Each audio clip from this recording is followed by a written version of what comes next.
Did Columbus commit atrocities? Of course. But people back then were generally atrocious. Everybody who could afford one had a slave, including people of color. The way people talk about slavery these days, you'd think it was a uniquely American thing that we invented in 1619.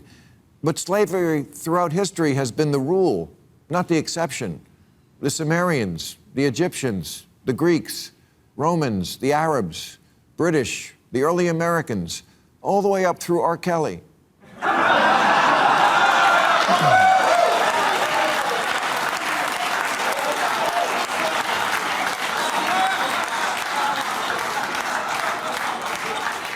The Holy Bible is practically an owner's manual for slaveholders. The word slave comes from Slav, because so many Slavic people were enslaved, and they're as white as the Hallmark Channel. Who do you think gathered the slaves from the interior of Africa to sell to slave traders? Africans, who also kept their own slaves. It's important because it helps us to actually understand historical events when we put them in context, right? You can't understand anything about history until you understand the context of the people that, the context that people lived in back in those days. It's funny, in fact, that the left cares deeply about context when we're discussing, say, the brutality of modern day criminals, non-white criminals anyway.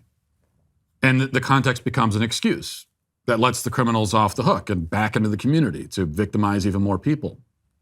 But then somehow they're totally uninterested in analyzing the context for anyone who lived on Earth prior to the modern age. So people that are living today, some people anyway, get the benefit of context, but nobody who lived before us gets the same grace. They're all expected to just know better. But with that attitude, you can never understand history. And if you refuse to understand history, then studying it is pointless and impossible.